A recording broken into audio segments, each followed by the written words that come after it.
Where has all the time gone? It's fast approaching 2 years into the build project. I'm going to call this 2 years. It's only a few weeks off it, but let's just call it that for the sake of an update.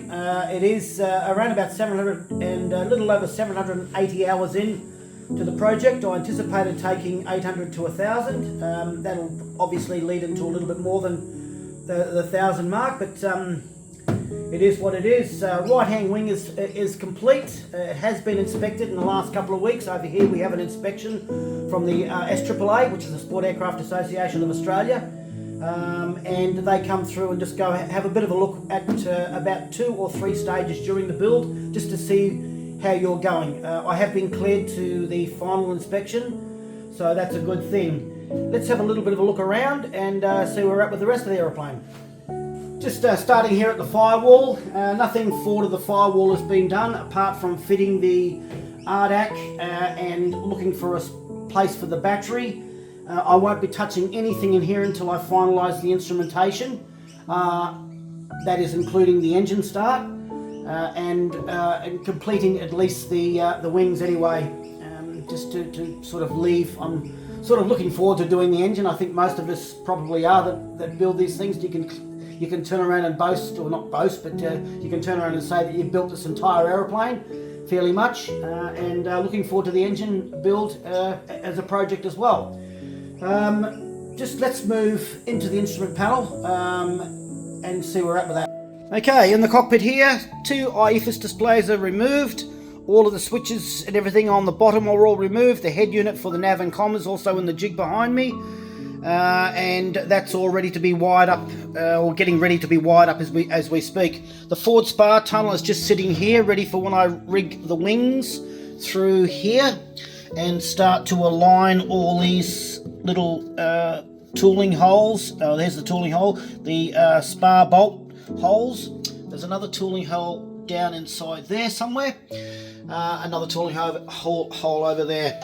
I've just going to also be putting in a bit more of a better looking and also use of the mixture control in lieu of that little guy over there. I thought I'd just get a good vernier type. This one got it from Aircraft Spruce. It's a lot better to give you your exact exhaust gas temperatures at altitude. Getting to the lean of peaks and the like. So got that ready to go in as well. I just have to drill a larger hole in there. Through the back there, we'll get underneath the back of the aeroplane in a minute, but seat belts are in. There's the SP6 little housing over there that's been removed and sitting in the jig behind me. And that's about it inside here. I'll go into a lot more detail as I start to rig the wings, but let's get underneath the aeroplane and have a look. It's been a while since I've been under here, but anyway, here's the trig that sits behind the cross tie box, the transceiver. And when I go over to show you on the instrument, dry fitting of the instruments, I'll show you how they sit behind the seat in my little jig that I've got built up there. All the flap controllers in, the flap itself is in, all spinning around there, looking through the Waiex. All the Waiex controls are in, the mixer box is all done. This sheet has been, the underside sheet has been fitted, but I've just taken it off for ease of doing all the instrument wiring and the like, I guess. So there's the SP6 little mounting box up there. Everything is done inside here. Let's just move outside the aeroplane, look at the undercarriage, where I'm at with that, just in particular the tailwheel. Okay, Peter Anson engineering wheel has been fitted. You may or may not remember that, but I think it's just a great addition to the Sonex kit. Everything from this point onwards is all Peter Anson. This is still part of the Sonex supplied kit. So there we're at with that. I'm yet to fit the little cover plates on there and on there, but I'll do those as we sort of go towards the finishing stage of the airplane. Just through here there's a cover plate to go on here at the end of the day, and I'll be making this removable, just part of the just part of the inspection, I guess, so you can get in there and have a really good look. And I don't really fancy using some little mechanical screws into the aluminium because they'll just end up cross-threading after a while.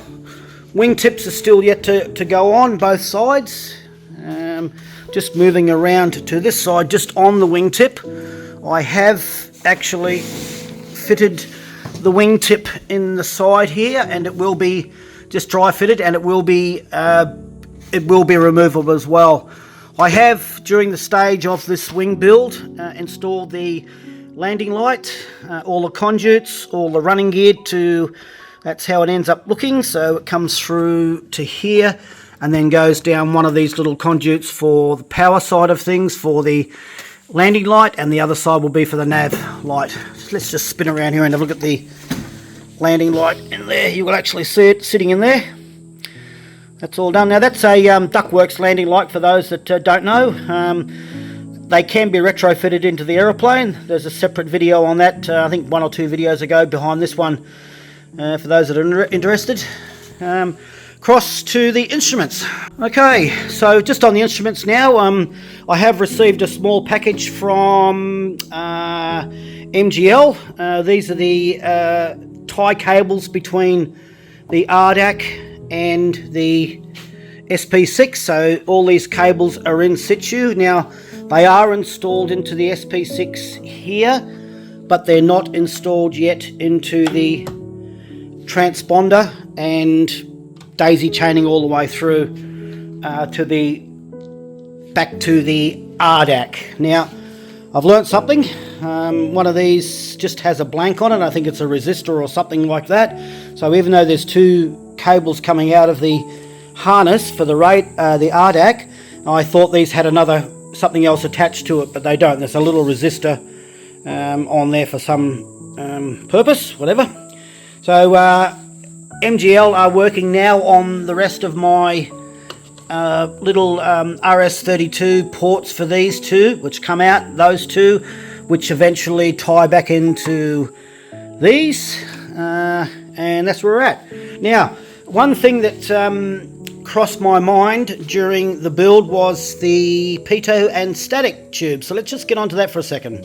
In the B model, which is different to the A model, there was a hole through this forward part of the spar tunnel to run cables or whatever through. Now the B doesn't have it, so you've only got the aft there for the aileron push tubes, and what I'll be running through my aft part of the spar tunnel as well is the 2 conduit runs for the navigation and the landing light. Now forward, you've still got your pitot and static tubes to run forward somehow. So how do you do it? Chris Nash again was very, very, very helpful, and he put me on to these little things. So the way that they work, and I'll just go back to a workbench and show you. So effectively what happens is this is this side of the fuselage of the aeroplane.